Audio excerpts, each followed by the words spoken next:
Harlow Vaughn had no idea that renting a beach cottage for the summer would change her life forever. She just wanted an escape somewhere quiet, somewhere far from the chaos of the city and the painful memories of the last year. A fresh start. What she didn't expect was to have a neighbor who looked like he belonged on the cover of a magazine, with piercing blue eyes, strong arms, and an air of effortless confidence. Or that he was a millionaire. She didn't know that yet. "Excuse me, miss, you're in my spot." The deep, velvety voice came from behind her.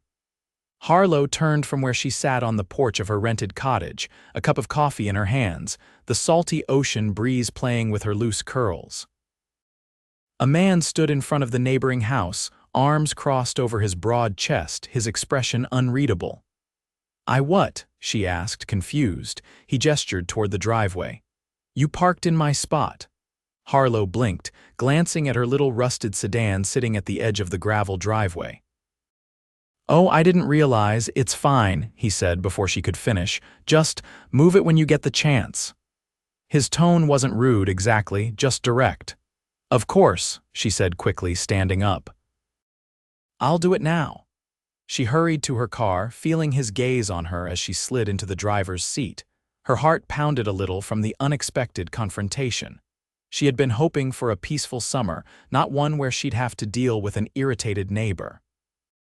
When she pulled the car onto the small patch of grass beside the house, she stole a glance at him. He hadn't moved. He was still watching her, but now there was something different in his expression, curiosity. She rolled down the window. "Better?" he nodded, a hint of a smile playing at his lips. "Better."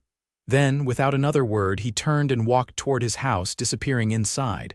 Harlow let out a breath she hadn't realized she was holding. Well, that was an interesting welcome. The next morning, Harlow set out for a walk along the beach just as the sun was rising. The golden light stretched across the waves, turning everything into a soft, dreamy haze.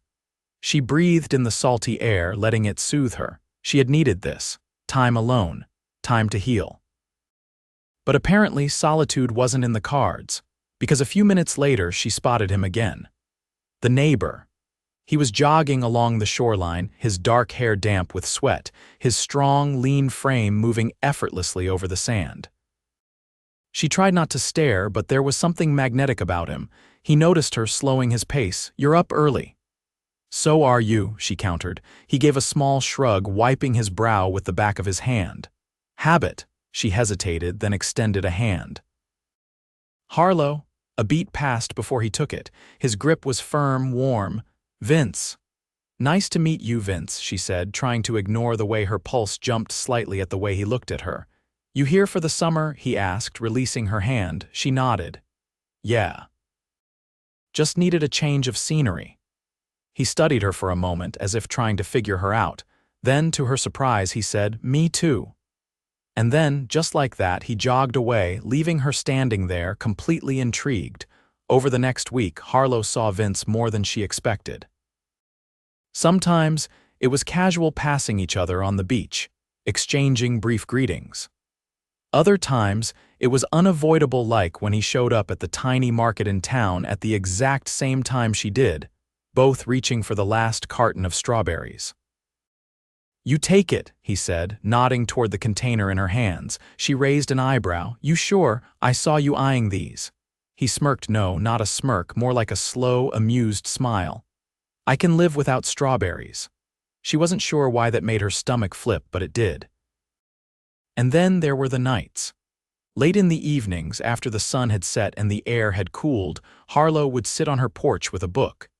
And more often than not, Vince would be outside too, sitting on the deck of his house, a glass of something dark in his hand, staring out at the waves. She wasn't sure when it started happening, but eventually they began talking. At first, it was small things, comments about the weather, the town, the quietness of the beach at night, but soon the conversations grew longer, deeper. Harlow learned that Vince had been coming to this beach house for years, though never for very long. He said it was an escape, but he never elaborated on what exactly he was escaping from. He asked her about herself too, why she had come, what she was looking for. She didn't tell him everything. "Not yet." But there was something about him that made her feel safe, and that was dangerous, because she was only here for the summer, and Vince, well, he was a mystery, one she wasn't sure she wanted to unravel. Harlow wasn't sure when the casual conversations with Vince had turned into something more. It had started with those late-night talks, quiet exchanges beneath the glow of the porch light. But now, there was an unspoken pull between them, something that neither of them acknowledged outright but both of them felt. A tension, an awareness. She caught herself watching him more than she should. The way he carried himself, the way his eyes darkened when he was lost in thought. And sometimes, when he thought she wasn't paying attention, she'd catch him watching her too. But he never crossed the invisible line between them. Until one evening when that line blurred completely. A storm had rolled in unexpectedly, heavy clouds swallowing the sky, the ocean turning restless beneath the wind. Harlow stood on the porch, watching the waves crash violently against the shore.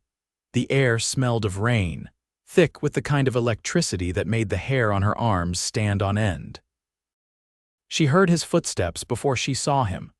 "You shouldn't be out here," Vince said, stepping onto her porch without invitation. Harlow turned, surprised to see him without the usual distance between them. His shirt was damp from the mist, his gaze focused. "It's just a storm," she replied, but there was something about his presence that made her pulse quicken. "These tides get dangerous," he said, his voice steady. "People underestimate them." Harlow searched his face, sensing something beneath the surface, concern. "I'll stay away from the water," she assured him. For a moment he didn't speak. The wind howled between them, but neither of them moved. Then, as if making a decision, Vince exhaled sharply. "Come inside," she blinked. "What? My place. Power's out across half the town." "I've got a generator." She hesitated. She wasn't afraid of the storm, but the idea of being alone in his house, of stepping into his world, felt like a different kind of risk. But then, lightning streaked across the sky, followed by a thunderclap that shook the ground beneath them. Vince held out a hand. "Harlow." She took it. His house was larger than it had seemed from the outside, minimalist, modern, but lived in. The soft hum of the generator filled the space, casting a warm glow over the sleek furniture and floor-to-ceiling windows that overlooked the churning sea. "You live here full-time?" she asked, wrapping her arms around herself. "No," Vince said, pouring 2 glasses of something amber-colored, "just when I need to get away." She accepted the drink, the liquid burning pleasantly down her throat. "Get away from what?" she asked before she could stop herself. Vince's jaw tightened. He didn't answer right away. Instead, he sat on the couch, gesturing for her to do the same. When she did, he leaned forward, elbows on his knees, studying her. "You don't know who I am, do you?" The question caught her off guard. "I mean, I know your name," she said slowly. "That's not what I meant." Something about the way he said it made her suddenly aware of how little she actually knew about him. She shook her head. "Should I?" He let out a dry chuckle, running a hand through his hair. "Most people do." Realization dawned. "Wait," she said, sitting up straighter. "Are you?" Vince lifted a brow. "Go ahead, say it," she exhaled. "You're Vince Calloway." She stopped herself before saying the word. "Millionaire." That was why he could afford this house, why he had a generator when the rest of the town was sitting in darkness. She should have guessed. And yet the revelation didn't change the way she saw him. "You're not freaking out," Vince noted, watching her carefully. "Should I be?" "Most people do," Harlow shrugged. "I don't care about your money, Vince." Something shifted in his expression. He looked at her for a long moment, as if trying to determine whether or not she meant it. Then, finally, he leaned back, exhaling. "That's a first." Silence stretched between them, the storm raging outside while something quieter, heavier, settled between them inside. Harlow traced the rim of her glass with her finger. "Is that why you come here?" she asked. "To get away from all of that?" Vince gave a small nod. "People look at me and see a number, a deal, an opportunity. Here," he gestured around them, "no one cares." "I don't," she said softly. His gaze snapped to hers. For a moment, neither of them spoke. Then, slowly, he reached out, tucking a stray curl behind her ear. The touch was brief, barely there, but it sent a shiver down her spine. The air between them crackled, charged like the storm outside. But just as quickly as he had touched her, he pulled back. "It's late," Vince said, standing. "You should get some rest." Harlow swallowed her disappointment, nodding. But as she lay in the guest room that night, listening to the rain hammering against the roof, she couldn't stop thinking about him. And she had a feeling he was thinking about her too. Harlow couldn't sleep. The storm had passed, but the weight of the night still lingered, pressing against her chest. Vince's touch fleeting as it had set something loose inside her. And now, in the darkness of the unfamiliar guest room, she couldn't stop replaying it.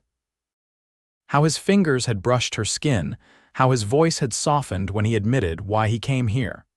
She finally gave up on sleep and slipped out of bed, padding softly toward the kitchen. The house was silent except for the occasional creak of the wooden floors beneath her feet.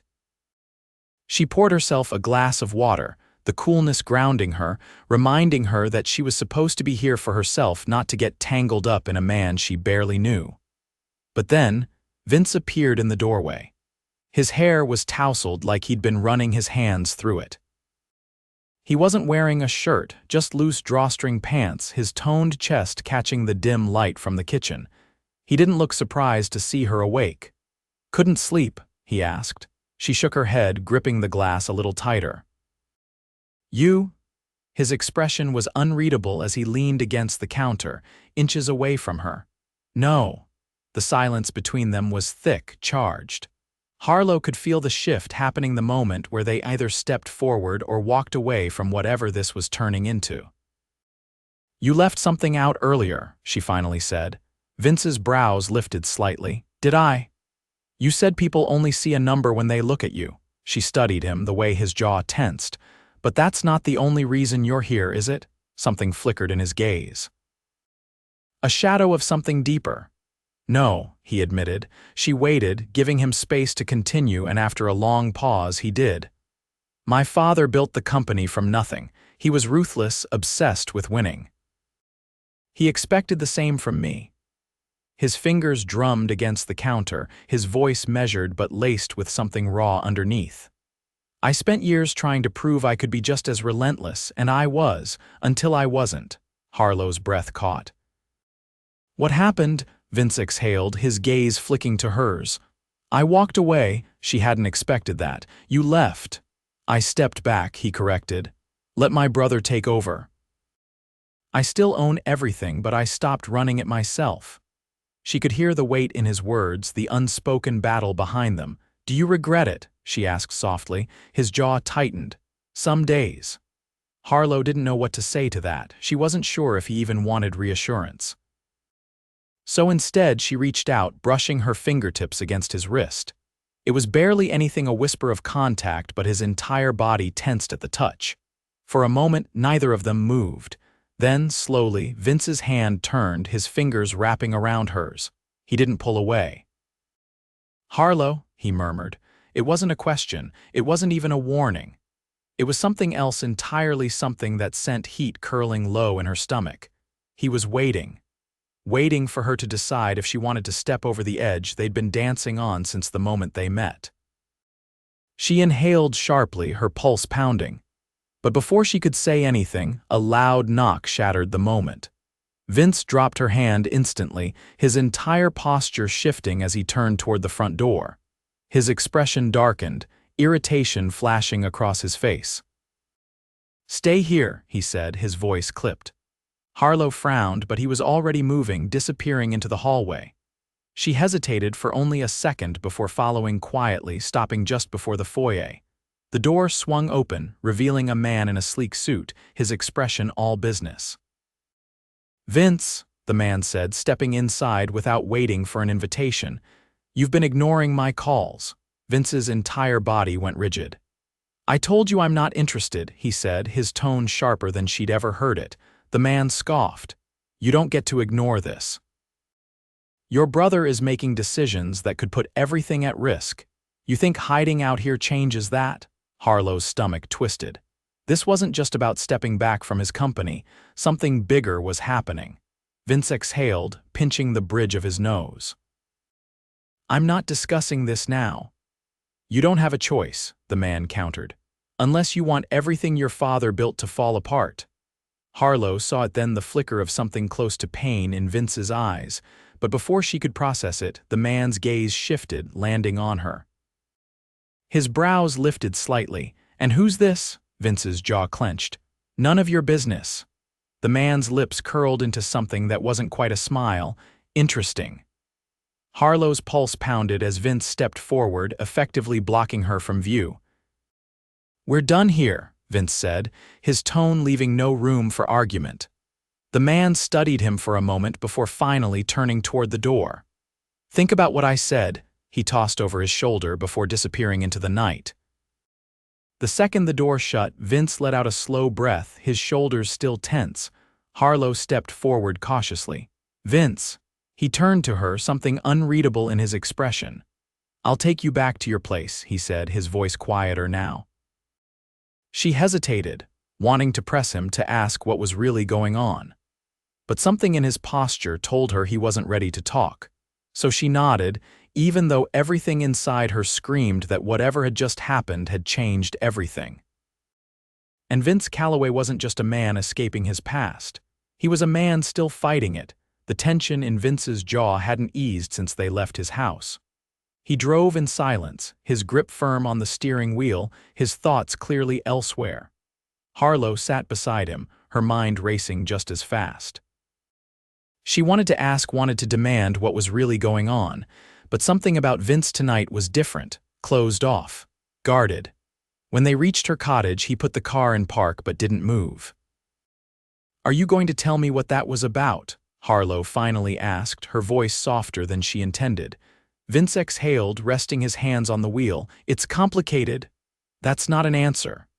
He turned to her then, his eyes dark with something unreadable. You said you didn't care about my money. I don't. Then don't ask about this. That stung. Harlow swallowed, gripping the strap of her bag. So that's it. You pull me into your world, ask me to trust you, but I don't get to ask questions. His expression flickered with something close to regret. I didn't want to pull you into anything. She let out a humorless laugh. Well, too late for that.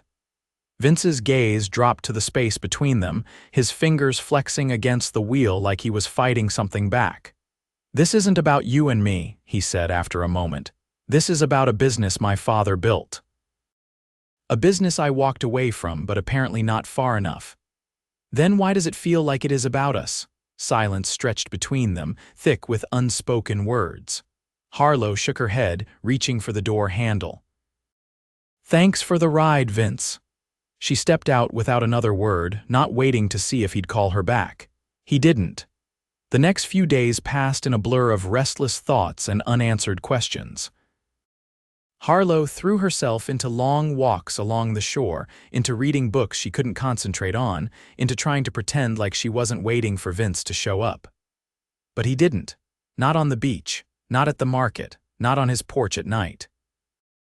The absence of him was louder than his presence had ever been. One evening, just as the sun dipped below the horizon, she spotted him. He was standing on the deck of his house, staring out at the waves, his expression unreadable. For a moment she thought about ignoring him, about pretending she hadn't seen him, but she wasn't that kind of person. She crossed the distance between their cottages, stepping onto his porch without hesitation. You've been avoiding me, she said. Vince turned slowly, his eyes shadowed. I was giving you space. I didn't ask for space, he sighed, rubbing the back of his neck. Harlow. No, she cut in.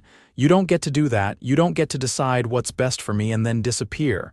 His jaw tightened. I was trying to protect you. From what? Vince hesitated. That was all the confirmation she needed. There is something more going on, she said, crossing her arms. Something bigger than just family expectations. His silence was answer enough.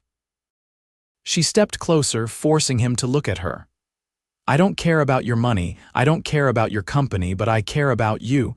His breath hitched, barely audible. And if you feel the same way, she continued, then stop pushing me away. Vince stared at her for a long moment, his fingers curling into fists at his sides. Then, before she could react, he reached for her, pulling her against him. The kiss wasn't gentle. It wasn't careful. It was desperate, like a man at war with himself finally giving in. Harlow melted into him, her hands gripping his shoulders, her heart pounding so loudly she was sure he could hear it. When they finally broke apart, Vince rested his forehead against hers. His breathing was uneven, his hands still tangled in her hair. "You terrify me," he admitted, his voice raw. She let out a shaky laugh. "Good." A ghost of a smile touched his lips, then reality crept back in. Vince pulled away slightly, his expression turning serious again. "If I let you in, there's no going back." Harlow met his gaze without hesitation. "Then don't hold back." Something in him broke then the last barrier, the last hesitation. And this time when he kissed her, it wasn't desperation, it was certainty. The next morning, Harlow woke up wrapped in warmth, sunlight spilling through the curtains of Vince's bedroom. His arm was draped over her waist, his breathing slow and steady. For the first time in weeks, she felt peaceful, but that peace didn't last long. A sharp knock at the front door shattered the quiet. Vince tensed beside her, already awake. "Stay here," he murmured, pressing a kiss to her temple before slipping out of bed. Harlow sat up, wrapping the sheet around herself as she listened. Then she heard the voice. "The same man from the other night." "You didn't return my calls," the man said. "I didn't have to," Vince replied coldly. "You think hiding out here with her changes anything?" Harlow's stomach twisted. "You should leave," Vince said, his tone dark. "You know what's coming, Vince. You can't ignore it forever." Silence. Then the door slammed. A few seconds later, Vince returned, his expression unreadable. Harlow didn't hesitate. "Tell me the truth." Vince ran a hand through his hair, exhaling. "My brother made a deal with the wrong people. If I don't step in, everything my father built could crumble." Harlow's heart clenched. "What happens if you do step in?" Vince's gaze met hers. "I lose the life I built here." Her throat tightened. "Then what do you want?" she whispered. Vince crossed the room, cupping her face in his hands. "I want you." Her breath hitched. "But I need to fix this first." Harlow swallowed hard, nodding. "Then go," she said. "Do what you have to do." Vince searched her face before pressing a lingering kiss against her lips. "I'll come back for you," he promised. And somehow, deep in her bones, she knew he would. The morning Vince left, the ocean felt different. The waves were the same, rolling onto the shore in their endless rhythm, but the air carried a weight Harlow couldn't shake. She stood on the porch of her cottage, watching the spot where his car had disappeared down the road, her arms crossed tight against the breeze. He had promised to come back, and she believed him. But belief didn't make the waiting any easier. Days passed, then a week. The quiet of the beach, which had once felt like a retreat, now felt hollow. She distracted herself with long walks, with books she barely read, with small tasks that had no real urgency. But no matter what she did, her thoughts always drifted to him. What was happening in the world he had tried to walk away from? Would he be forced to stay in it? Would he still want her when it was over? She hated that doubt had crept in. Vince wasn't a man who made empty promises, but the longer he was gone, the more reality pressed in. One evening, as the sun melted into the horizon, she found herself wandering toward his house. It sat untouched, the deck empty, the windows dark. She stepped onto the porch, running her fingers along the railing. Then, without fully thinking it through, she tried the door. It was locked. Of course it was. She let out a breath, pressing her forehead against the wood for a moment before turning away. The sound of tires crunching over gravel made her freeze. She turned, her heart pounding. Vince's car, he was back. The headlights cut through the dimming light, the engine humming before falling silent. The driver's side door opened, and then he was there, stepping out, looking right at her. The breath she had been holding left her in a rush. He looked exhausted, like he hadn't slept in days, but his eyes locked onto hers with an intensity that made her toes curl. Neither of them moved for a long moment. Then Vince crossed the distance between them in 3 long strides and pulled her into his arms. She didn't hesitate. She wrapped herself around him, pressing her face into his chest, breathing him in. He was warm, solid, real. "I told you I'd come back," he murmured against her hair. She squeezed her eyes shut. "You took your time." A breath of something close to a laugh rumbled in his chest. "I had to fix things." She pulled back just enough to look at him. "Did you?" He cupped her face, his thumbs brushing over her cheeks. "I did." The weight in his voice told her there was more to it than that, but she didn't need to know the details right now. All that mattered was that he was here. She reached up, threading her fingers through his hair, and before she could say anything else, he kissed her. It wasn't like the last time.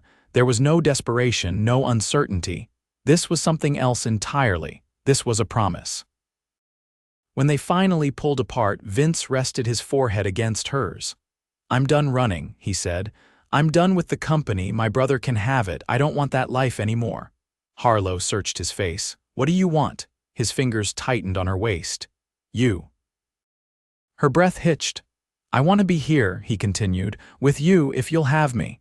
She let out a shaky laugh, unable to stop the smile that spread across her face. "You idiot, of course I will."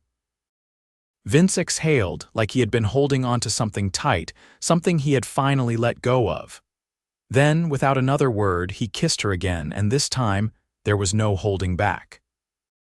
The waves crashed onto the shore, the wind carried the scent of salt and summer, and for the first time in a long time, Harlow knew exactly where she belonged. Right here. With him, Vince didn't let go of her hand the entire walk back to her cottage.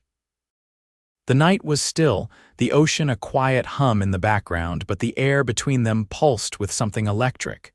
It wasn't just relief that he had returned. It was something deeper, something final. Inside, the dim lighting cast a golden glow over the cozy space. Vince lingered near the doorway, his thumb running absent-mindedly over her knuckles as if grounding himself in her presence. Harlow watched him carefully, taking in the tension that still lined his features. "You're here," she said softly, as if saying it aloud would make it even more real. His gaze met hers, unwavering. "I meant what I said. I'm not leaving again." She studied him for a long moment before stepping closer, resting a hand against his chest. His heart beat steady beneath her palm, strong and certain. "Then tell me what happens now," Vince exhaled, like he had been bracing for the question. "I finalized everything before I left the city. My brother has full control now, the company's his. I won't be dragged back." The weight behind his words was impossible to miss. This wasn't just a decision, it was a declaration. Harlow searched his face, her voice barely above a whisper. "And you don't regret it?" His hands came up to cradle her face, his touch gentle but firm. "The only regret I'd have is walking away from this." "From you?" The certainty in his voice melted something inside her. For so long, she had convinced herself that this summer had been temporary, that she was only here to heal, to find herself again after everything she had been through. But now, standing in front of him, she realized something else entirely. She hadn't just been running from her past. She had been running toward this. She leaned into him, tilting her chin up. "Then stay." Vince didn't hesitate. He kissed her, slow and deep, like a man who knew exactly what he wanted, her. The days that followed were different. There was no more uncertainty, no more waiting. Vince didn't just stay, he made it clear that this was where he belonged. He was there when she woke up, brushing a lazy kiss against her shoulder before pulling her into his arms. He was there when they walked along the beach, his hand always finding hers, as if it was second nature now. He was there when she cooked, stealing bites of food before she could swat his hand away, laughing when she tried to scold him. And at night he was there, holding her close, whispering things against her skin that made her heart race. It was effortless. And yet, there was something in Vince's eyes sometimes, a quiet thoughtfulness that made her wonder. One evening, as they sat on the deck of his house, watching the sunset paint the sky in streaks of orange and pink, Vince turned to her. "I want to ask you something," he said. Harlow raised a brow. "That sounds serious." "It is." He stood, reaching into his pocket, and her breath caught when she saw what he pulled out. A ring. Simple, elegant, timeless. Her heart pounded as he knelt in front of her, his fingers steady, his gaze locked onto hers. "I never expected to find this," he admitted. "I thought I'd spend my life chasing something that didn't exist, something I wasn't even sure I wanted. But then I met you." Harlow's throat tightened. "You make everything make sense," Vince continued. "You make me want to be better, to live, not just exist, and I don't want a life where you're not in it." A lump formed in her throat as he took her hand. "So, Harlow Vaughn, will you marry me?" 1,000 emotions rushed through her at once, but there was only one answer. She didn't even hesitate. "Yes." Vince let out a breath that sounded almost like a laugh, slipping the ring onto her finger before pulling her into his arms, kissing her like she was the only thing that mattered. And to him, she was. The wedding was small, just the way they wanted it. Vince had insisted on something beautiful, something that felt like them. A ceremony on the beach, the waves crashing gently in the background, the golden light of dusk wrapping around them like a blessing. Harlow stood barefoot in the sand, her dress flowing around her, her heart pounding as Vince took her hands. There were no grand speeches, no scripted vows, just the truth. "I love you," Vince said, his voice steady. "I will always love you, no matter what, no matter where. You are my home." Tears welled in her eyes as she squeezed his hands. "And you are mine." The officiant barely got the words out before Vince was kissing her, his arms tight around her, sealing the promise between them. When they pulled apart, cheers erupted from the small group of friends and family gathered around them. But Harlow barely heard them. All she could hear was the sound of her heart, beating in time with his. All she could see was the man in front of her, the man who had changed everything. Her husband, and he was hers. Forever.